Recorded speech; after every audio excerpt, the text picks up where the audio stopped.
नमस्कार बच्चों, स्वागत है आपका आज की इस वीडियो में। आशा करती हूँ आप लोगों का पेपर बहुत ही अच्छा गया होगा, क्योंकि ओरिजिनल पेपर था। सारे के सारे क्वेश्चन उसी पेपर में से आए होंगे।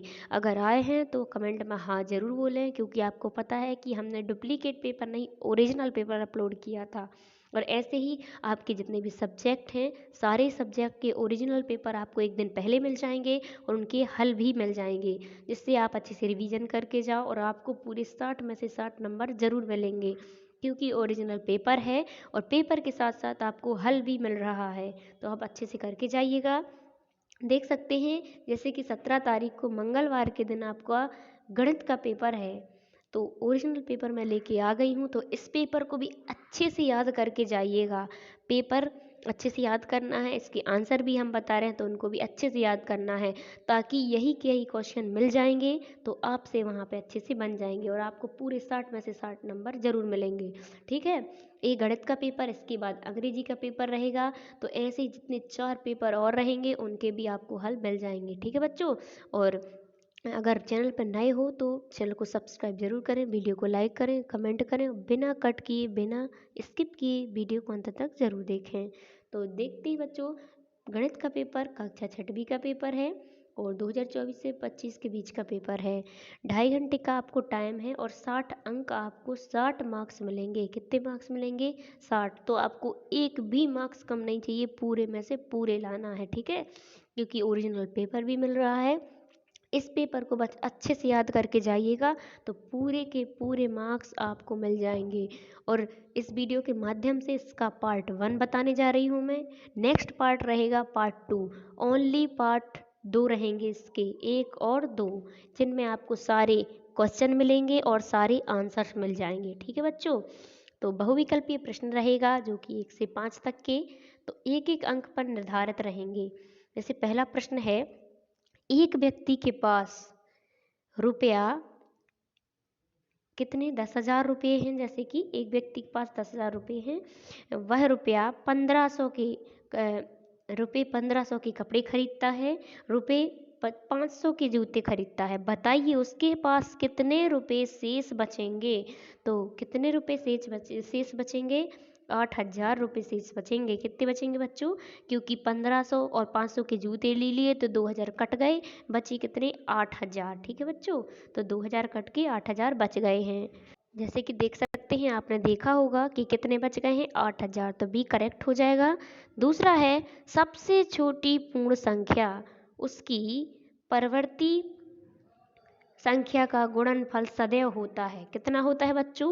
तो इसमें अपना 0 आ जाएगा। कितना आ जाएगा? 0 होता है, 0 होता है। ठीक है, कितना होता है? 0 होता है। इसके बाद तीसरा प्रश्न है, 3 विषम संख्याओं का योग कितना होगा? 3 विषम संख्याओं का योग हो जाएगा, कितना हो जाएगा? विषम संख्या हो जाएगा। कितना हो जाएगा? विषम संख्या हो जाएगा। ठीक है बच्चों, चलिए इसी प्रकार नेक्स्ट प्रश्न नंबर 4 क्या है? आकृति ये दी गई है में कितने रेखाखंड हैं? तो आकृति में रेखाखंड 2 हैं। कितने हैं बच्चों? करेक्ट आंसर 2 हो जाएगा। कितना हो जाएगा? 2 हो जाएगा। इसके बाद चलिए, समबाहु त्रिभुज के प्रत्येक कोण की माप कितनी होती है? जो समबाहु त्रिभुज रहता है उसकी जो प्रत्येक कोण है उनकी माप कितनी रहती है? 10 की 45 की 60 की 90। तो इसमें कितना आ जाएगा बच्चों? इसमें 60 आ जाएगा। ठीक है, तो सी करेक्ट हो जाएगा। तो सी में आपको टिक करना है। ऐसे ही 1 से 5 तक के प्रश्न हो गए हैं जो कि 1-1 नंबर के थे। चलिए बच्चों, रिक्त स्थान देखते हैं। रिक्त स्थान प्रत्येक प्रश्न 1-1 नंबर का है, जैसे कि आप देख सकते हैं। तो 6वां प्रश्न देखते हैं, 9 0 1 3 से बनने वाली 4 अंकों की सबसे बड़ी संख्या क्या है? चलिए 6वां प्रश्न देखते हैं, 6वें प्रश्न का आंसर क्या है? तो 9 3 1 और 0। कितनी हो जाएगी? 9 हो जाएगी, 3 1 और 0। तो इस प्रकार आप 6वें प्रश्न में रिक्त स्थान में भर सकते हैं। ठीक है बच्चों, चलिए इसके बाद प्रश्न नंबर 7 देखते हैं। क्या है 7वें प्रश्न में? सबसे छोटी पूर्ण संख्या क्या है? तो 0 आ जाएगा। कितना आ जाएगा? 0। कितना आ जाएगा बच्चों? 0। ठीक है, 0 कर देना है यहाँ पे 7वें में। 8वां प्रश्न है, जिस त्रिभुज की तीनों भुजाओं की लंबाई समान हो त्रिभुज कहलाता है? कौन सा त्रिभुज कहलाता है? समबाहु त्रिभुज हो जाएगा। क्या हो जाएगा बच्चों? समबाहु त्रिभुज कहलाता है। इसके बाद प्रश्न नंबर 9 देखते हैं। ठीक है, प्रश्न पूछा क्या था?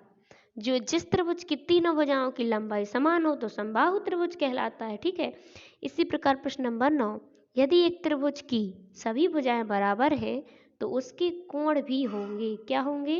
तो आपको प्रश्न नंबर 9 में भर देना है, उसके कोण हो जाएंगे बराबर। क्या हो जाएंगे बच्चों? बराबर। तो आपको 9वें प्रश्न में बराबर कर देना है। चलिए, इसके बाद लास्ट प्रश्न है जो कि खाली स्थान लास्ट है। तो खाली स्थान देखते हैं 10वां। ठीक है, चित्रालेख में आंकड़ों के प्रदर्शन के लिए किसका प्रयोग करते हैं? चित्र का ही प्रयोग करते हैं। तो चित्र हो जाएगा इसमें। ठीक है, क्या हो जाएगा? चित्र। तो इस प्रकार आप चित्र कर दीजिएगा। ठीक है बच्चों, ऐसे लिखना है चित्र। ठीक है, इसमें चलिए, तो आप देख सकते हैं 6 से 10 तक के जो भी प्रश्न थे बच्चों वो कंप्लीट कर लिए हैं। तो इसके बाद नेक्स्ट स्टार्ट होते हैं अति लघु उत्तरीय प्रश्न, जो कि 11 से 16 तक के अति लघु उत्तरीय प्रश्न हैं।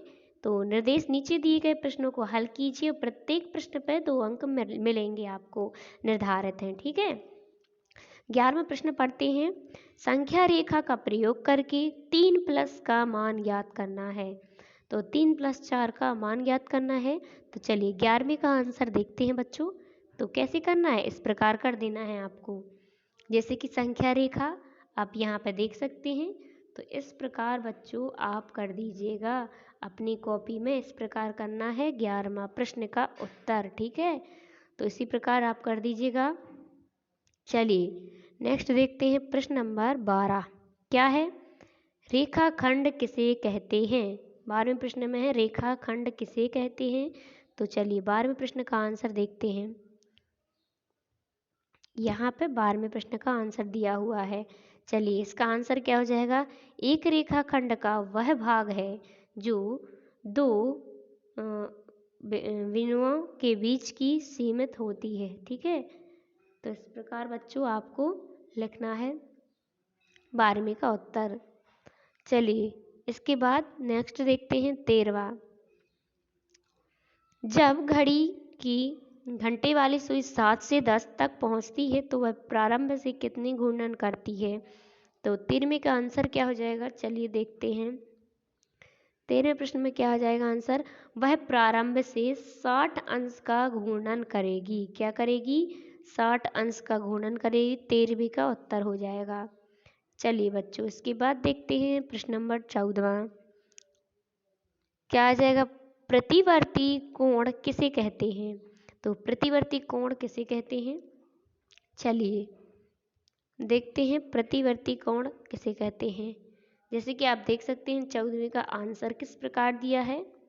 180 अंश से अधिक एवं 360 से कम होने वाला कोण प्रतिवर्ती कोण कहलाता है। ठीक है, तो आपको इस प्रकार 14वें का आंसर कर देना है। तो इस वीडियो के माध्यम से 1 से लेकर के 14 तक के प्रश्न करवा दिए गए हैं। जैसे कि हमने आपसे बोला था कि बच्चों 2 पार्ट बनेंगे, जिसमें पार्ट 1 रहेगा, पार्ट 2 जिसमें सारे क्वेश्चन और आंसर करवा दिए जाएंगे। तो इस वीडियो के माध्यम से पार्ट 1 कंप्लीट हो चुका है, जिसमें 1 से 14 तक के क्वेश्चंस मैंने करवा दिए हैं। नेक्स्ट वीडियो रहेगी 15 से स्टार्ट, तो 15 से 26 तक के जितने प्रश्न हैं करवा दिए जाएंगे। जैसे कि 15वें में है ऋण 7 धन ऋण 9 धन 4 धन 16 का मान ज्ञात करना है। तो नेक्स्ट पार्ट 2 में रहेगा 15 से क्वेश्चन और आंसर दोनों रहेंगे। 15 से 26 तक के सारे क्वेश्चन और आंसर करवा दिए जाएंगे। तब तक के लिए ऐसे ही चैनल से जुड़े रहें बच्चों। थैंक यू, धन्यवाद।